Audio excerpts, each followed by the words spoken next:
Imagine a symphony hall packed to the rafters, every seat filled with eager anticipation, a collective buzz vibrating through the air before the maestro even steps onto the stage. Now translate that electric energy to a basketball arena. Just a few short weeks ago, this wasn't just a dream, it was the living, breathing reality for Caitlin Clark's games. The roar of the crowd, the kind of energy that makes the hairs on your arms stand up and send shivers down your spine, was a regular, pulsating testament to her superstar power. Every dribble, every shot, every pass felt like a monumental event, a moment not to be missed. But then, almost overnight, that vibrant picture flickered, dimmed, and threatened to vanish entirely. Picture that same arena just a few days later. Sections sitting eerily empty, a stark, unsettling silence replacing the thunderous cheers and the frenzied anticipation. This isn't just about a star player getting hurt. It's about a blinding spotlight being ripped away, and in its sudden, jarring absence, it's revealed the unvarnished, uncomfortable truth of a league caught completely unprepared for its own phenomenon. What happens when the WNBA's biggest, brightest, and arguably only mainstream star vanishes from the court? The answer, as we're about to uncover, is far more dramatic, more chaotic, and more revealing than anyone could have possibly predicted. It's exposing every single crack, every weakness, and every fundamental flaw in the league's foundation. A foundation that, as it turns out, was built on surprisingly shaky ground. Get ready, because the full, untold story of how Caitlin Clark's absence triggered a crisis of unprecedented scale is about to unfold. It's a cautionary tale, a saga of what happens when a golden opportunity isn't just missed, but actively mishandled, and how the entire league is now reckoning with the brutal reality of its over-reliance on a single player. The unstoppable. Current, from niche to national sensation, let's cast our minds back just a little. For years, the WNBA existed in a quiet hum, a dedicated and passionate niche league with a relatively modest following. It had its hardcore fans, its loyal supporters, but it rarely, if ever, broke through into the mainstream sports conversation. It fought for headlines, for airtime, for cultural relevance. Then, Caitlin Clark arrived. She wasn't just another talented player, she was a force of nature, a cultural phenomenon, a marketing marvel wrapped in a basketball jersey. Her collegiate career at Iowa had already shattered viewership records, proving her immense draw, but her transition to the WNBA? It wasn't just good for the league, it was a seismic, earth-shattering event that instantly redefined its trajectory. Suddenly, almost magically, games were selling out across the country. Arena doors were swinging open to throngs of fans, a sight that had been a distant dream for many WNBA veterans. Viewership records weren't just being broken, they were being annihilated, shattering previous benchmarks across 6 different national networks. People who had never ever given a WNBA game a second glance were tuning in, captivated by her audacious long-range shots, her no-look passes, and her sheer undeniable charisma. Her Indiana Fever jersey, once a rare sight, became the hottest commodity in sports apparel, flying off shelves faster than the league could restock them. She single-handedly dragged the league, kicking and screaming perhaps, into mainstream relevance, opening doors to a new, unprecedented era of opportunity, exposure, and, most importantly, revenue. This wasn't just a temporary bump in the road. It felt like a permanent, irreversible shift. The future looked boundless, limitless, all thanks to one rookie. The bitter undercurrent, the uncomfortable truth about resentment and hype. But here's where the plot thickens, where the bright light of success reveals the darker shadows lurking beneath the surface. While Clark was busy rewriting the WNBA's financial future, piling up record after record, an uncomfortable, almost palpable undercurrent of resentment began to brew. Think about the stark reality. Many veteran players had toiled for years, even decades, in relative obscurity. They played for modest salaries, often struggling for basic recognition, fighting for media attention. They paved the way, sacrificing and building the league brick by painstaking brick. Then, this young rookie bursts onto the scene, fresh out of college, and immediately commands unparalleled attention, media hype, primetime slots, and an undeniable financial sway that dwarfed their cumulative efforts. It's a bitter, bitter pill to swallow, and frankly, some players and even certain league officials simply couldn't or wouldn't hide their feelings. Stephen A. Smith, never one to mince words or shy away from uncomfortable truths, bravely stepped forward. He suggested a deep-seated resentment from some veterans, and even an underlying jealousy from parts of the league's establishment. It's not about Caitlin Clark, he emphatically argued. It's about what she represents. He detailed how some players resented it because they saw the marketing prowess that she had, and how they felt neglected when she arrived. The young white girl comment from Smith, though controversial, spoke to a perceived disparity in attention, a feeling among some veterans that their own contributions had been overlooked for years, only for a newcomer to receive immediate, widespread adulation. This wasn't just a difference of opinion, it was a clash of eras, a collision of hard-earned struggles against instant superstardom, and the emotional toll was evident. This simmering tension didn't just stay in the locker or rooms. It fueled a narrative that constantly pitted Clark against other popular players. You had Angel Reese, with her massive social media following, being consistently touted by some media outlets as the face of the league, and then there was Paige Bueckers, another rising star with her own huge fan base, who some claimed should be the league's biggest draw. But here's the uncomfortable truth: despite all the online buzz, despite massive TikTok and Instagram follower counts, this social media hype just wasn't translating into real-world butts in seats or eyeballs on screens. It's a growing chasm between online popularity and tangible support. Take the much-hyped matchup between Angel Reese and Paige Bueckers, two of the most followed players in women's basketball, who were expected to fill arenas. This was supposed to be a marquee event, a can't-miss game. It was held at Winrust Arena, a venue that seats about 10,000 fans, yet incredibly, it didn't sell out. For a game featuring the #1 most followed WNBA player on Instagram, Reese, against the #3 most followed, Bueckers, the crowd was embarrassingly underwhelming. Tickets dropped to as low as $20, and in the entire hour before tip-off, only 41 tickets were sold. 41. That's not just embarrassing, it's a stark contrast to the narratives being spun. Where are you guys at? Where are the Paige Bueckers supporters? Where are the WNBA supporters? Where are the Reese's pieces? Where are you guys at? The original content questions, highlighting this massive disconnect between online hype and genuine attendance. This wasn't just an isolated incident either. Angel Reese continued her long-standing tradition of not selling out home games. The WNBA wanted to tout Reese's popularity, using her most TikTok followers or most Twitter followers as proof of impact, but deep down, it was becoming harder and harder to deny. Caitlin Clark was the real engine, the singular force behind the league's momentum and its actual drawing power. Social media followers simply don't equate to ratings or attendance. Who has the most viewership? Who has the most attendance? Who has the biggest impact on the game? We all know the answer to that question. The unchecked aggression, a glaring omission of protection. This simmering tension, this unspoken resentment didn't just stay in the locker rooms or manifest as quiet whispers. It unfortunately and overtly manifested on the court. Night after night, game after game, Clark found herself subjected to an alarming, almost predatory level of physical play. We saw hard fouls that bordered on tackles, sneaky elbows thrown away from the ball, and borderline assaults. The video clips are out there, stark and undeniable, showing a player absorbing an unusually high volume of brutal contact.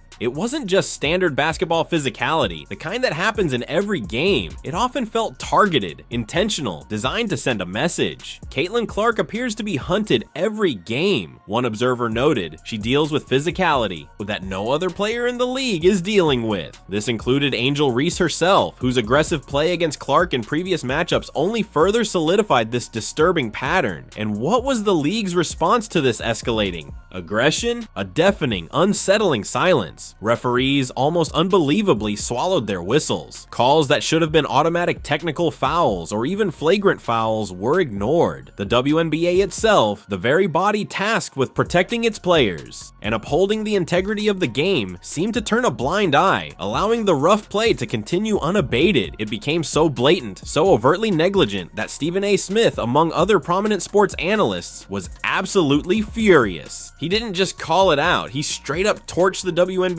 for what he explicitly called systemic negligence. His words were damning. When a league lets its most valuable player get slammed, hacked, elbowed, and borderline assaulted every night with no consequences, that's not an accident. That's negligence. How, he demanded to know, could they possibly allow the player single-handedly saving their league, their future, to be treated like that? This wasn't just a failure of officiating. It was a profound failure of protection, a complete abdication of responsibility for their most valuable asset, the predictable injury, a costly silence that echoes through the league. So when the news finally broke that Caitlin Clark was out with a left quad strain, it felt less like an unfortunate stroke of bad luck and more like an inevitable, tragically predictable outcome. While injuries are an unfortunate, unavoidable part of professional sports, the context here is critical and frankly infuriating. Was this quad strain a direct result of one specific egregious hard foul? Perhaps not directly, as quad injuries can arise from various forms of stress. However, the cumulative effect of constant unchecked physicality, the relentless pounding she endured, the forced effort to constantly push her body harder and harder to evade aggressive defensive tactics, undeniably increased her susceptibility to injury. Her body was constantly under duress, forced to absorb blows that other players simply weren't experiencing. This level of increased physicality she'd been dealing with for over a year now was ignored by the league's brass, the WNBA's silence, its inexplicable failure to step in and set a clear, uncompromising boundary against overly aggressive, dangerous play, inadvertently, yet undeniably, set the stage for this moment. It allowed an environment to fester where the league's crown jewel, its most exciting attraction, was left vulnerable, unprotected, and exposed to a relentless onslaught of physicality. The league's inaction essentially condoned the rough play, sending a clear message: it's open season on Clark. Now that inaction has come back to haunt them, and the entire league is paying the price for a decision that prioritized, well, it's unclear what exactly it prioritized because it clearly wasn't Clark's well-being or the league's long-term prosperity. Stephen A. Smith summed it up by questioning Commissioner Cathy Engelbert directly. Why in the hell has Cathy Engelbert not stepped in and done something about it? The injury wasn't just a setback for Clark, it was a glaring indictment of the league's leadership and a testament to how jealous and resentful WNBA players they're on their own in her absence. The immediate fallout, ratings in freefall, and the looming crisis and the consequences were immediate, brutal, and utterly undeniable. The record-breaking ratings that Caitlin Clark had single-handedly brought to the WNBA, they didn't just dip, they went into a catastrophic freefall. We're talking about games that once drew staggering viewership numbers, peaking at over 1.17 million viewers, collapsing to a mere 394,000 without her. Let that sink in for a moment. Over a million viewers reduced to less than 400,000. And it got even worse for some games. A recent Fever game without Clark averaged a paltry 235,000 viewers. That's not just a drop. It's a full-blown implosion, a crisis in real time. This isn't just about casual viewers losing a little bit of interest in tuning out. It's about the entire fragile structure of the league buckling under the weight of one player's absence. The numbers don't lie, and they tell a devastating story. The WNBA, without Clark's magnetic pull, is not just reverting to its pre-Clark viewership levels. In many cases, it's plunging even lower, as the sudden surge of attention created by her presence now emphasizes the stark contrast. Networks that were celebrating record highs just weeks ago are suddenly scrambling, desperately trying to drum up excitement around matchups that, frankly, fans simply aren't tuning in for. Those high-definition replays that highlighted her insane three-point range, the viral clips running wild on social media, the constant chatter about her impact, they're all gone. Instead, there's a void, a stark reminder of who was truly driving the audience. The league, exposed, now faces a ratings crisis that threatens to undo all the progress she delivered. Consider the Fever versus Mystics matchup. With Clark playing, the broadcast pulled in an impressive 581,000 viewers. Without her, the same matchup barely cracked 357,000. That's a massive drop. Even more telling, the Liberty versus Fever game, with Clark on the floor, hit a peak of 3.24 million viewers. And we know now the original text states that if Caitlin Clark plays on Ion, it's a 1 million viewer game. This isn't just good, it's game-changing for the WNBA, showing what's possible when a player captures the imagination, cuts across demographics, and gives people a reason to care. In stark contrast, games without her, like Sun vs. Lynx, managed 431,000, or Storm vs. Mercury came in at 344,000, are struggling to pull in average numbers. These might be decent for smaller markets, but for a league trying to achieve mainstream growth, they fall woefully short of what's needed to build and sustain momentum. Production issues like Amazon Prime's late returns from commercial breaks further compound the problem, signaling a lack of professional polish that casual fans expect. Empty seats and silent cheers, the stadium. Shift to ghost towns, but it's not just the TV screens showing a desolate picture. The energy, the very soul of the arenas, has deflated completely. The Indiana Fever, Caitlin Clark's team, experienced the most dramatic transformation. They went from selling out every single game, packing stadiums with buzzing, roaring fans, to slashing ticket prices in half, and still struggling desperately to fill seats. Entire sections of their arena, which were once electric, vibrating with fan energy and anticipation, are now eerie ghost towns, desolate and quiet. The contrast is jarring, a silent testament to Clark's unparalleled drawing power. This phenomenon isn't confined to Indianapolis either.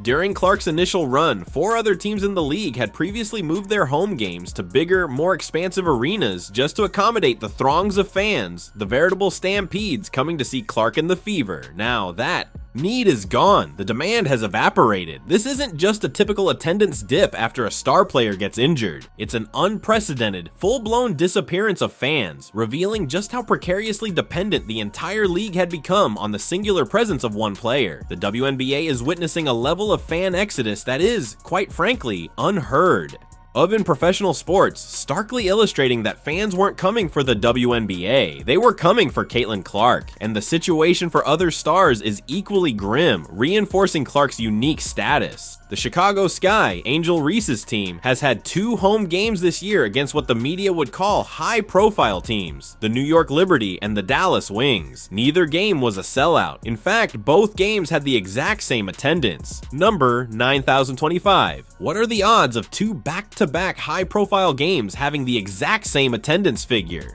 It certainly raises suspicions about how they're reporting ticket sales, leading some to bluntly suggest they might be making up numbers to boost Angel Reese's ego. The fact that cameras never once panned out to show the crowd during the Angels Reese versus Paige Becker's game, despite it being a high-profile matchup, only fuels the suspicion. For an event of this magnitude, you'd think the WNBA would have moved it to the United Center, the largest arena in Chicago, to maximize attendance and showcase its stars. But for some reason, what was called the diva of dump divas, Kathy Engelbert, decided to keep it in the smaller Windrust Arena. This paints a stark picture. The WNBA's self-proclaimed stars simply aren't drawing crowds in the same way. Clark does.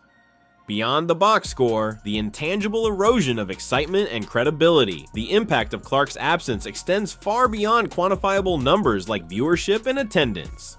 It's about the feeling, the atmosphere, the pervasive why bother attitude that creeps in when the main attraction is gone. Caitlin Clark's games weren't just basketball matches, they were bona fide events. People actively circled dates on their calendars, planning their evenings around her games. They rushed to buy tickets, knowing if they hesitated, they'd miss out on a spectacle. They eagerly anticipated the next highlight, the next viral moment, the next record broken. She brought an intangible excitement, a sense of witnessing history being made every single night. That buzz, that palpable anticipation was her true superpower. With her sidelined, that magnetic pull, that undeniable energy has simply vanished. Merchandise sales, once booming beyond imagination, have plummeted. The WNBA lost not just a player, but its current must-watch status, its mainstream appeal, and its compelling narrative. That kind of collective enthusiasm, once deflated, is an incredibly difficult thing to get back. The league, without its singular star, feels less like a vibrant, growing entity and more like a collection of teams playing in quiet desperation, trying to recapture a magic that for now exists only in memories of Clark's brief but dazzling reign. The excitement, the phenomenon, has been replaced by a lingering question mark over the league's very viability in the public eye. This also brings us back to the startling disconnect between social media hype and real-world engagement for players. Like Angel Reese,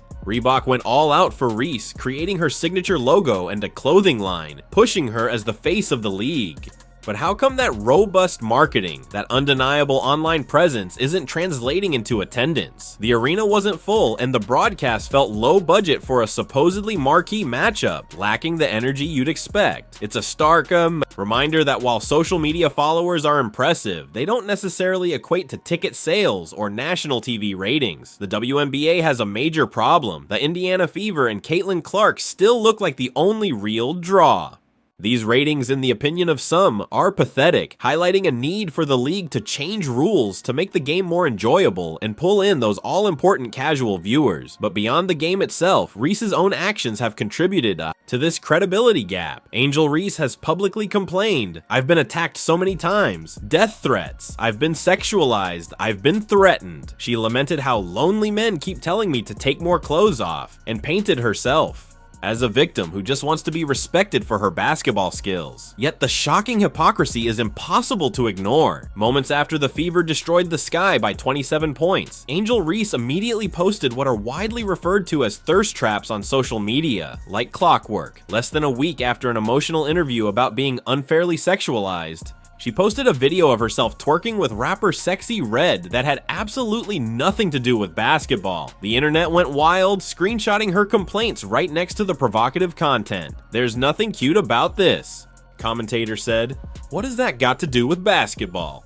This pattern repeats. She posts provocative content, risque outfits, overly sexualized visuals, and clips with zero connection to basketball, then acts surprised when people respond to the very image she crafted. It raises questions about her sincerity and credibility as a professional athlete.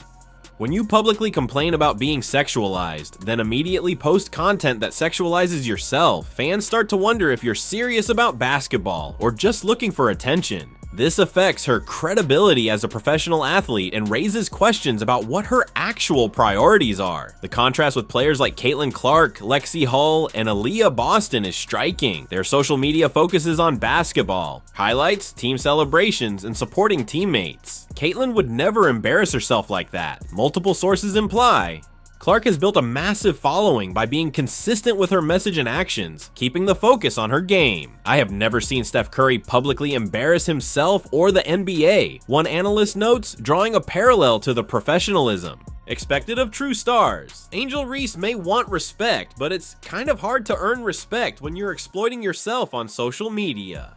And for someone who considers herself a star, such behavior comes with certain expectations and responsibilities, which she repeatedly seems to disregard.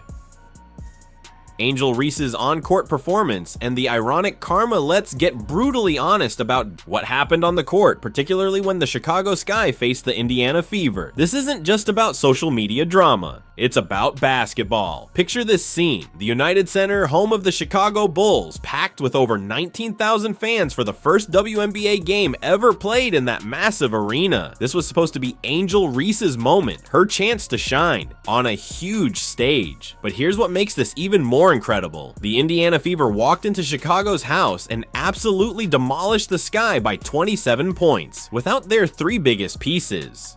No Caitlin Clark, no Sophie Cunningham, no head coach Stephanie White. Just a group of hungry professional players ready to prove they didn't need their stars to embarrass Angel Reese on her home court, while everyone expected the Sky to take advantage of the Fever's missing pieces. Indiana's role players had other plans. Kelsey Mitchell dropped 17 points on 5 of 11 shooting, completely taking over the game when it mattered most, silencing the United Center crowd. Lexi Hull showed up ready to work, hitting shots from beyond the arc with rhythm and efficiency, even surpassing 500 career points. Aaliyah Boston controlled the paint like she owned it, posting an impressive and one opportunity against Reese, clearing out traffic and dominating. Natasha Howard added 13 solid points, and even Ari McDonald, who had just signed a hardship contract, came in and dropped 12 points with 4 steals, looking more comfortable in her first game with the Fever than Reese did in her own building. That's the kind of depth and preparation that separates championship organizations from teams that rely on social media drama to stay relevant. And speaking of Reese, this was painful to watch. Her performance was a mirror of her distracted focus. She managed just 4 points on 2 of 7 shooting, a brutal 28.6% from the field. These weren't contested shots. These were the kind of layups that high school players make in their sleep. She was a -20 for the game, meaning the Sky got outscored by 20 points every time she stepped on the court. I have yet to see a single example of Angel Reese being a leader outside of rebounding her missed layups. What does Angel Reese do? What is her contribution? You tell me, because I'm not seeing it. The stats were damning. She's been blocked 20 times and she's only made 21 hoops. What? Her teammates could only watch as she clanked shot after shot, her effort seeming to be more on making sure her ensemble was on point for the pre-game catwalk than improving her game. The crowd started heading for the exits before the fourth quarter even ended, unable to stomach the thorough beating. Some fans were even asking Caitlin Clark for autographs during warm-ups, telling you everything about where the real star power was sitting that night. This wasn't just a loss for the Sky, it was a complete breakdown of everything they thought. They knew about basketball, but here's what makes this beating even more embarrassing for Angel Reese and the Sky. This wasn't even their worst performance against Indiana this season. Incredibly, they actually improved from their first meeting. Back on May 17th at Gainbridge Fieldhouse in Indianapolis, the Sky got absolutely demolished by a shocking 35 points in a 93-58 massacre. That made the recent 27-point loss look like a competitive game. In that earlier matchup, Angel Reese tried to get physical with Caitlin Clark, attempting to intimidate the rookie. She was talking, she was pushing, she was doing everything except making shots when her team needed them most. Clark, meanwhile, simply walked away, letting her game do the talking, while Reese was busy playing enforcer and apparently hearing crowd noises that may or may not have existed. She completely forgot about the part where you're supposed to actually play basketball. Her shooting that night was an equally painful 2 of 7 for just 12 points. She grabbed 17 rebounds, which sounds impressive until you realize most came from her own missed shots and her teammates' struggles. The Fever responded to Reese's theatrics with crisp ball movement, efficient shooting, and the kind of professional composure that separates contenders from pretenders. You would think getting embarrassed by 35 points in front of a national audience would force Angel Reese to go back to the gym and work on her fundamentals to prove the doubters wrong. But did she learn anything? The evidence sadly suggests she spent more time planning her next social media post than perfecting her layup technique. This instant karma for her social media behavior and lack of on-court focus delivered back-to-back blowout losses that exposed exactly where her focus really was. And then there's the truly cruel irony of the timing. This injury to Clark, this sudden collapse in public interest, couldn't have happened at a worse moment for the WNBA as a whole. The league's collective bargaining agreement, CBA, is expiring, and crucial negotiations for increased minimum wage salaries, better travel accommodations, and improved overall player conditions are about to begin. For years, WNBA players have fought, battled, and advocated tirelessly for better pay and better treatment, enduring meager salaries and commercial flights, while male counterparts in other sports enjoyed private jets and immense financial security. Caitlin Clark's arrival provided the league with unprecedented leverage and a massive, undeniable surge in revenue, promising a brighter, more prosperous future for everyone in the league, not just the stars.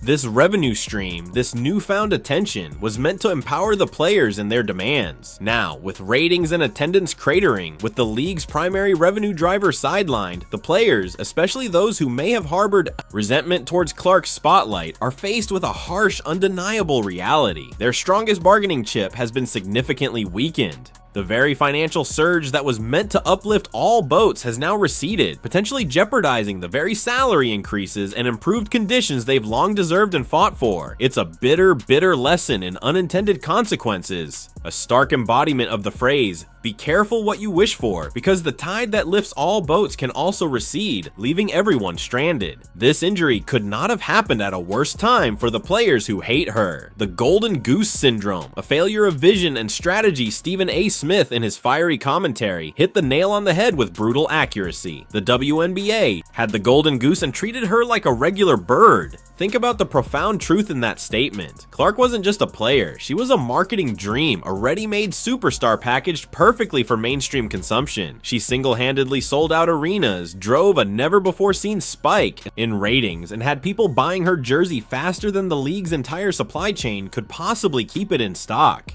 She was the primary reason thousands of people were tuning in, many for the very first time. She literally did the league's job for them. Yet despite this undeniable commercial appeal, the league's marketing felt surprisingly generic, almost as if they didn't quite grasp the monumental magnitude of what they had in their hands. Instead of leaning into her infectious energy, her compelling backstory, and her unparalleled ability to command the spotlight, they often treated her like just another season storyline, a fleeting moment of interest. What should they have done? More targeted ad campaigns, deeper integration into mainstream sports media, specific promotions built entirely around her presence, a stronger narrative highlighting her unique impact. But why did they hold back? Was it fear of alienating existing veteran stars, a reluctance to appear to play favorites? Whatever the reason, it was a colossal failure of vision, an inability to recognize and fully capitalize on a once-in-a-generation opportunity that has now tragically slipped through their fingers. Smith explicitly called out the whole bunch of people that didn't want to give Caitlin Clark her shine, including players, announcers, and pundits, adding another layer of internal sabotage to the narrative. This brand malpractice wasn't just limited to how they marketed Clark, it extended to how they presented the league as a whole, especially for games without her. Take Reese's hyped matchup against the Dallas Wings. Instead of a polished, can't-miss broadcast, fans often got a product that felt thrown together, relying on local feeds instead of a cohesive national show.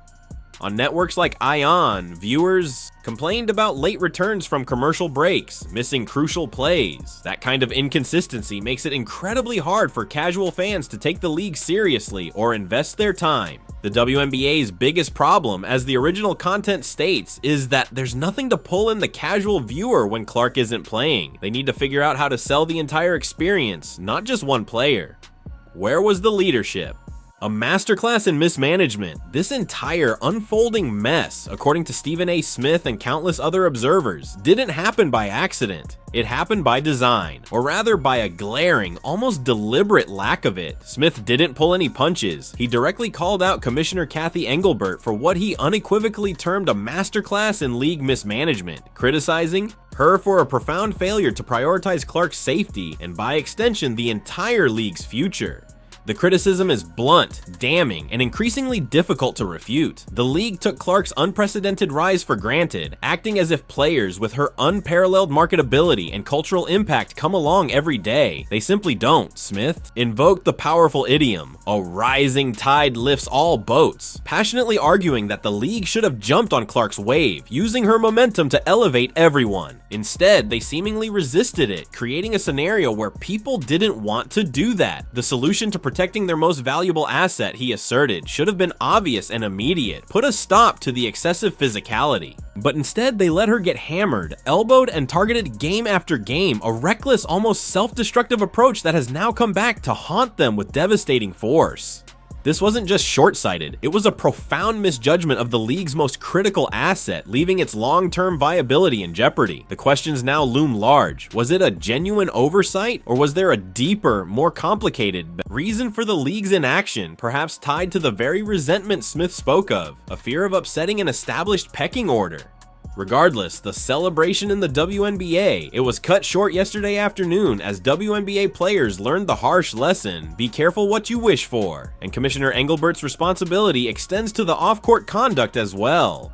Cathy Engelbert, no space for hate, one pundit noted, but you got your players putting this kind of stuff out and you expect people to not be critical of it? That's what you expect. It's not going to happen. Your players in your league are going to get criticized. This sentiment reflects a growing frustration with a perceived lack of accountability and professional standards from the league's top brass when it comes to players whose actions contradict the league's stated values.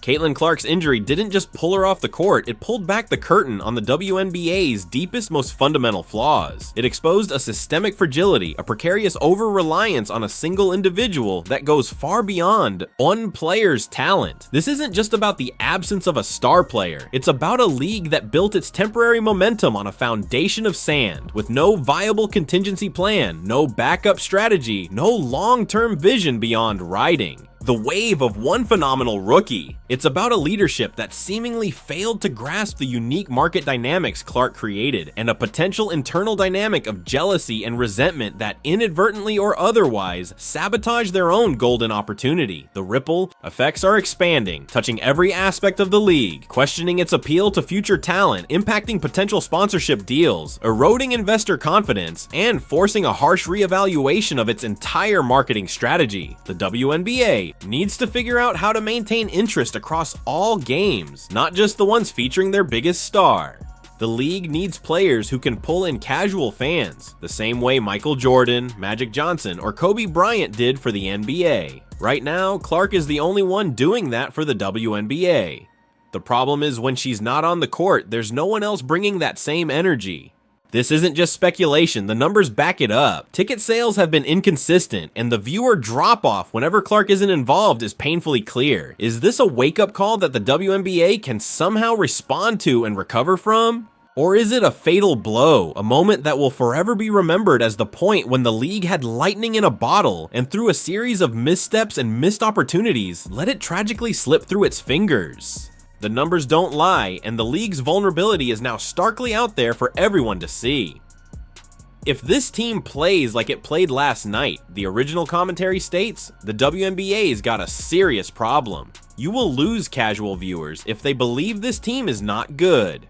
Clark's absence is exposing how fragile the whole system really is, proving that without her star power, everything stalls. Even the excitement surrounding headliners like Angel Reese fizzles without Clark as a direct comparison point. This is disaster, a league too reliant on a single draw. Conclusion, a crossroads for the league and a call to action.